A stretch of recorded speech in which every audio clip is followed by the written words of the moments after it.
Meaning of foregoing. Foregoing. Foregoing. Foregoing.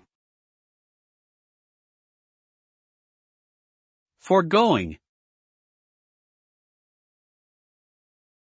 The term foregoing refers to something that has been previously mentioned or discussed, usually in a written document. In legal contexts, it often refers to something that has been stated or established earlier in a contract, agreement, or statute. The use of foregoing helps to avoid repetition and clarify references. It is also commonly used in academic writing, such as research papers or dissertations, where authors may refer back to their previous arguments or findings.